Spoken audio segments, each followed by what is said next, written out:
Hello everyone and welcome back to Derpy Dungeons. This is Yasro and today we are playing NieR Replicant version 1224744874139 was a moment that burned itself into Kaine's memory.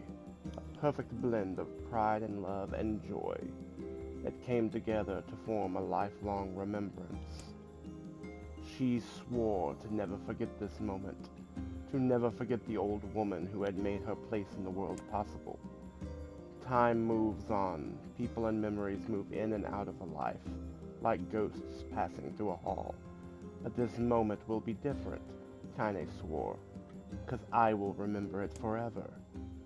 Forever. Kaine's dreams separation. Kaine listened to the sound of cracking firewood and stared at the black object on her plate. She'd been pushing it around the wooden disc for a good 10 minutes, ignoring the bemused stare of her grandmother. Finally, she summoned her courage and gave the object a brief sniff. A sharp, bitter scent flew up her nostrils and made its home there, causing her face to twist with disgust.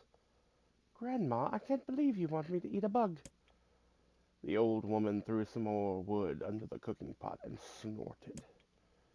"It's no bug, you fool girl. It's a berry. Why the hell would I be feeding you bugs?" "Yeah, well, it sure looks like a bug," said Kaine. "I think it's burnt or something because it smells terrible." With that, Kaine held her nose and threw the berry in her mouth, chewing as little as possible. "Oh, yeah, that's terrible, all right." "Why, you little brat," laughed the old woman. "Look at the sass on you. You've been spending too much time with me, and that's a fact." 5 years had passed since the moment when Kaine's grandmother saved her from the bullies. As is often the way with two stubborn people, their relationship had grown in fits and starts, but moved forward all the same. Meals that used to be somber affairs were now filled with laughter, and hurled abuse is equal measure. Kaine could not remember a time when she had not been happier. As the years went by, Kaine started to shoulder more and more of the daily responsibilities. Her grandmother's legs grew weaker by the day, and she could no longer do many of the chores she used to take for granted. And so this morning found Kaine lacing up her work boots, with a breakfast of burned berry rolling through her belly. "Where are you going today?" asked Grandma suddenly. Kaine looked up surprised. The old woman rarely asked for specifics anymore. "Well, I was gonna check out the kelma trees and see if they were ripe. I thought we could make some jam or something. Oh, and I'm gonna pick up some flagstones, so I need to take the wheelbarrow." "Flagstones? What the hell for?" Kaine stared at her grandmother, then held out an arm and swept it around their home. Constructed mostly of cloth, rope, and rubble, the old place sagged like a boxer in the final round. "Grandma, a dying cat could chew through this house. I'm gonna build a stone wall so we have some protection." The old woman laughed, exposing her toothless grin to the world. "Damn, girl, if a bunch of thieves want to ransack this old place, let 'em come. We got nothing worth stealing anyway." "I'm not worried about thieves. I'm worried about shades. People saw one west of the village yesterday." The old woman tilted her head and stared at her granddaughter. "Well, shoot. I don't know why you have to do it today. We can worry about some other—" "Grandma, no. If I don't go to the kelma trees, we won't eat tonight. You know that." A confused expression passed across the old woman's face, and for a moment she was a small child lost at a carnival. "Yes," she said after a bit. "Yeah, of course you're right. I'm sorry, Kaine. Lately it seems my mind is—" She didn't finish the thought. Instead, walking over to her nightstand and gently taking the wreath of lunar tears from the drawer. The flower's petals had aged to a brilliant whiteness, and Kaine thought it was more beautiful now than the day she first received it. You're gonna be a true woman soon, Grandma said as she placed the flowers in the girl's hair. So that means less chatter about shades and building defenses walls. More talk about how beautiful you become. Annoyed, Kaine reached up to remove the garland, but the look on her grandmother's face stopped her hand. You're a beautiful thing, said the old woman, and there ain't another like you in all the world. I am very proud of you. Okay, Grandma, that's enough damn compliments for one day. Such a mouth on you. Where did that come from? Gee, I wonder. I'll teach you to sass me, girl, yelled Grandma. Suddenly, she lurched forward and grabbed Kaine by the ears, pulling her around the room with a crazed grin on her face. Grandma! Yelled Kaine in a quaking voice. Grandma, stop it! What the hell?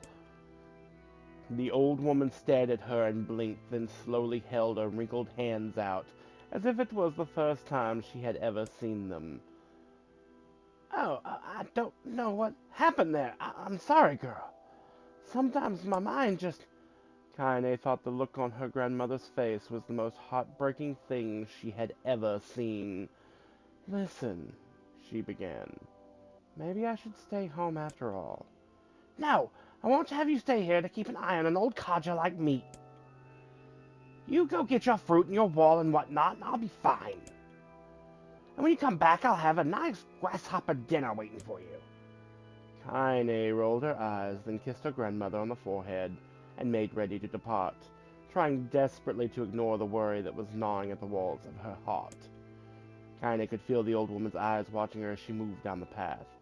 Don't turn around, don't turn around, she told herself, but in the end the temptation, much like temptation is, was just too great. She spun on her heels for one final look and saw a small, bent woman standing in front of a ramshackle hut with a sad expression on her face. God, she looked so old now. It's like the wind could reach down and just carry her away. Kaine worried about her grandmother all day, causing her work to suffer. What little fruit she could collect was tossed carelessly into the wheelbarrow, and she only found a couple of stones before losing interest in the project. Finally, as dusk approached, she decided to call it a day. Cursing herself for the lack of focus, Kaine pushed the nearly empty wheelbarrow back down the path. As she crested the final hill, she suddenly froze in place. The wheelbarrow fell from her fingers and collapsed on its side, sending a few pieces of wrinkled brown fruit rolling back down the hill. Her gaze was transfixed by a thick black cloud that hovered just ahead. Tracing its path with a finger, Kaine suddenly felt her stomach knot in on itself. Oh gods, no. Her grandmother's house was ablaze, the flames licking up as if trying to touch the sky itself. Grandma! Grandma! Kaine ran then, faster than she had ever moved in her life. Once she tripped on a stone and went sprawling into the rocky ground, but she leapt to her feet and continued running, unmindful of the blood that spilled from her wound, hands and knees. As she got closer and closer, Kaine's mind began to race in time with her footfalls. It's too dark. It's too dark. Not just fire. Can't be fire. Too much smoke. Gotta save her. Gotta save her.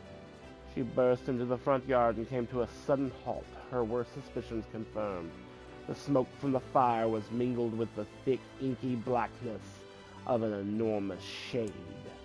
The massive creature supported itself on 3 twisted feet and achieved balance through means of a large armored tail.